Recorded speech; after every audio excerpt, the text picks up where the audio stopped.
Cápsula informativa. Hoy, la discapacidad. ¿Qué es la discapacidad? ¿El autismo es una discapacidad? ¿Y el TDAH? ¿Todas las personas con discapacidad deberían estar en educación regular? ¿O existen casos en los que la educación especial siga siendo necesaria?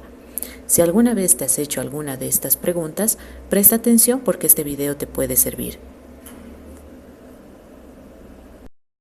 Ya no soy un retrasado. ¿En serio? En serio, en la primavera del 84 pasé de retrasado a mentalmente discapacitado. Luego, del 87 al 88, pasé de discapacitado a deficiente. Cambié otra vez, probablemente esté cambiando ahora mismo. ¿Quién sabe qué seré la próxima vez? Tal como señala Papas, el entrañable personaje interpretado por Robin Williams, la discapacidad no siempre se ha entendido de la misma manera. Nuestra forma de hablar de ella ha cambiado con el tiempo, y eso no es casual. Refleja cómo una sociedad mira, valora e incluye o excluye a ciertas personas.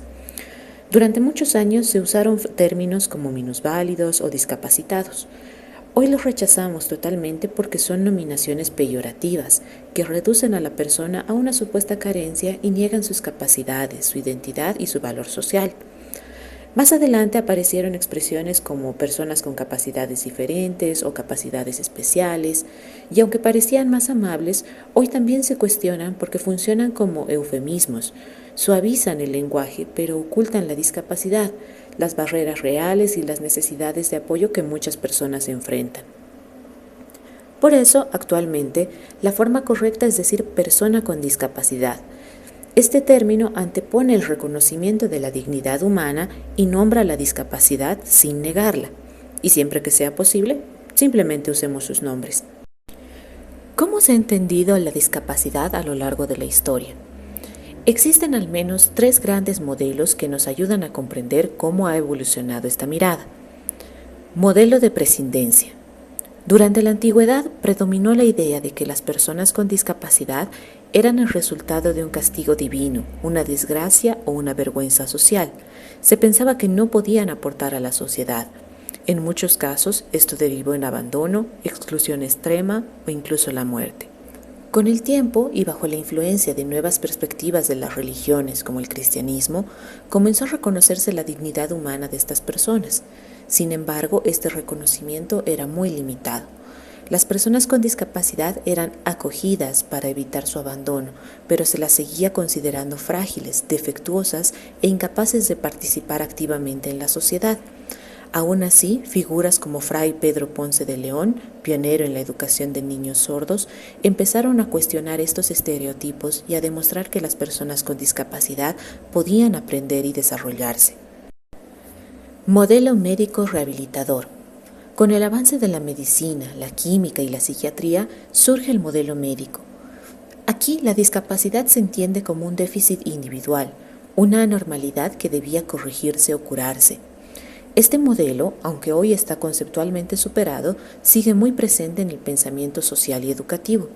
Se centra en lo que la persona no puede hacer, en lugar de enfocarse en lo que sí es posible modificar.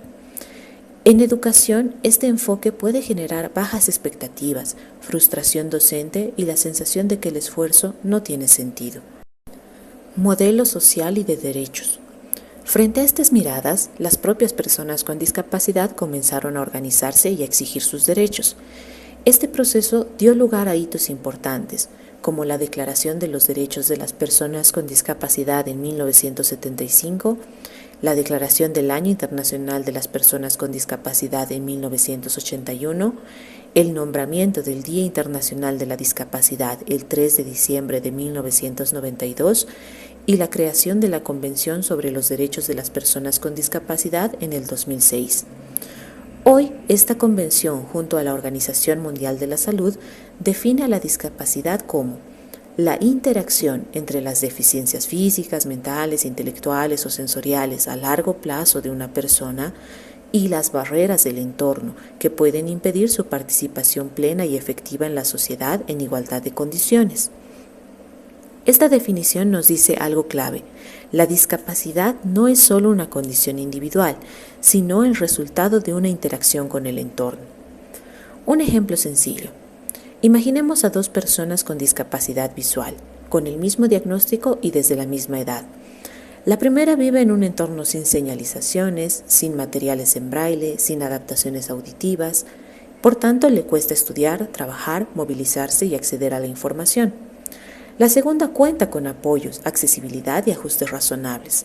Puede estudiar, trabajar y desplazarse con autonomía.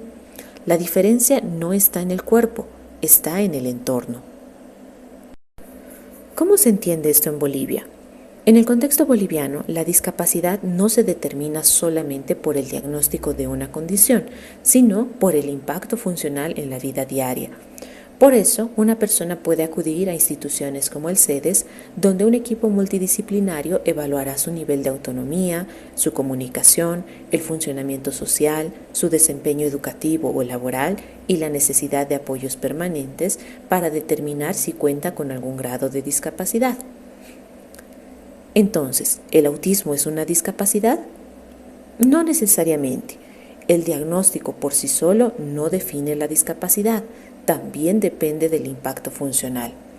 Por ejemplo, una persona con autismo puede considerarse persona con discapacidad si presenta dificultades significativas para comunicarse, para su autocuidado, si requiere apoyos continuos o si existen comorbilidades como con la discapacidad intelectual.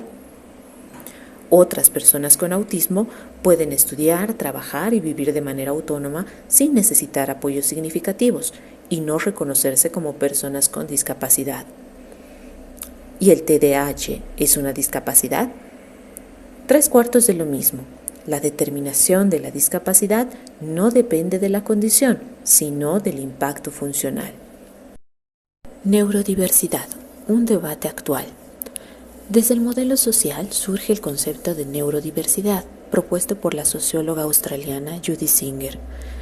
Esta perspectiva plantea que condiciones como el autismo o el TDAH son variaciones del funcionamiento humano, no necesariamente patologías, y considera que las personas neurodivergentes serían equiparables a otros grupos socialmente excluidos, como aquellos por motivos de raza, religión o sexo.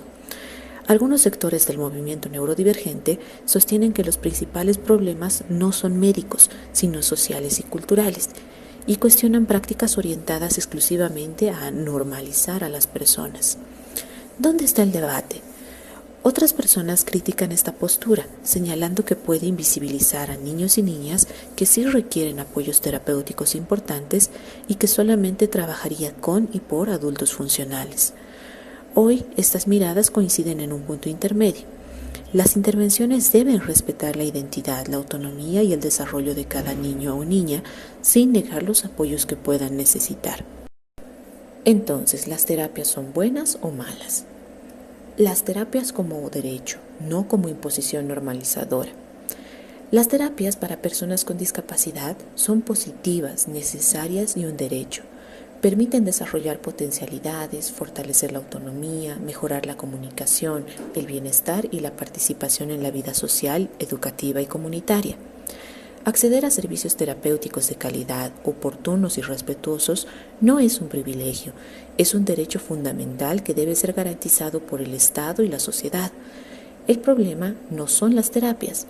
El problema aparece cuando la sociedad las mira exclusivamente desde un enfoque médico rehabilitador, que entiende la discapacidad como algo que debe corregirse, curarse o esconderse. Desde esa mirada, las terapias dejan de estar al servicio de la persona y pasan a estar al servicio de una idea de normalidad. ¿Qué significa una mirada contraproducente?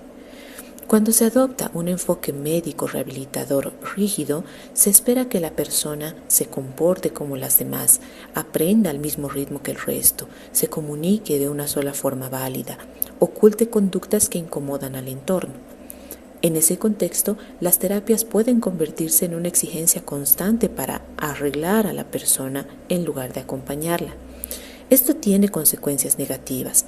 Puede generar ansiedad y desgaste emocional, pérdida de identidad, baja autoestima, la sensación de que nunca es suficiente. Pongamos ejemplos. Terapia desde un enfoque de derechos. Si un niño con autismo asistiera a terapia de lenguaje, la terapia partiría desde un enfoque de derechos si su objetivo fuera ampliar sus formas de comunicación, ya sea a través del habla, pictogramas, dispositivos alternativos o gestos. La terapeuta respetaría su ritmo, valoraría sus intereses, ajustaría las estrategias, celebraría los avances aunque sean pequeños. La terapia buscaría que el niño pueda expresarse mejor y participar, no que dejara de ser quien es. Aquí la terapia potencia, acompaña y habilita. Terapia desde un enfoque normalizador. La terapia partiría desde un enfoque normalizador si el objetivo fuera que el niño hable como corresponde, que deje de moverse de cierta manera, mantenga contacto visual todo el tiempo, se comporte como un niño típico. Si no lo lograra, se incrementarían las horas de terapia, se le exigiría más esfuerzo y se responsabilizaría al niño o a la familia por no avanzar. Aquí la terapia buscaría corregir, controlar y normalizar. La diferencia es clave. No es lo mismo decir, esta terapia es para que puedas desarrollarte mejor, que decir, necesitas terapia para dejar de ser así.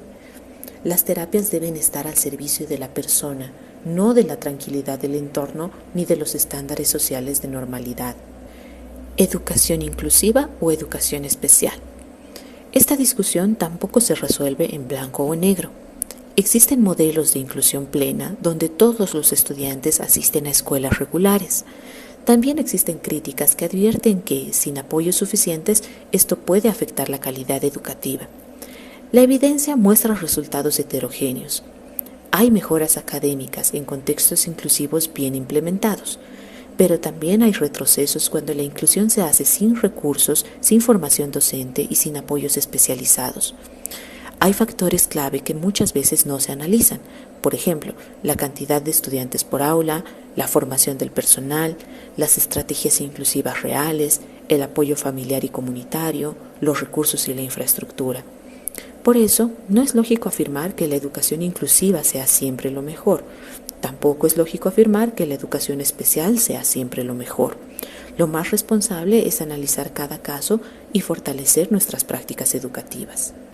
Además de cumplir la ley basada en todos los antecedentes históricos que acabamos de revisar.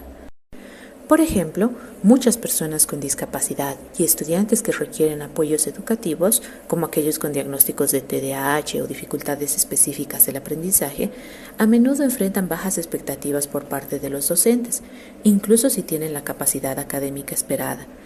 Por ello, es posible que no reciban la misma exigencia para aprender conocimientos complejos en la educación general, y esto reduce sus posibilidades para acceder a niveles de educación superior y gradualmente incrementan la desigualdad. ¿Imaginas cómo habría sido la historia de Helen Keller si nadie hubiera confiado en su potencial? Helen quedó ciega y sorda antes de cumplir los 2 años y pasó mucho tiempo sin lograr comunicarse ni recibir educación. Pero todo cambió cuando conoció a Anne Sullivan, una educadora que confió en su capacidad, buscó caminos alternativos y fue constante. Gracias a eso, Helen aprendió a comunicarse, a estudiar y se convirtió en la destacada escritora que todos conocemos. La diferencia no fue Helen, la diferencia fue una educadora que creyó en su potencial, porque las bajas expectativas también son una barrera.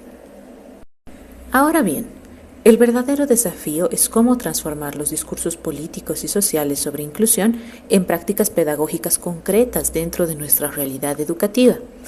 Las normas bolivianas establecen con claridad el derecho de todos los estudiantes a asistir a escuelas regulares sin ningún tipo de discriminación. Pero es innegable que muchos espacios educativos aún presentan barreras para la participación plena de personas con discapacidad.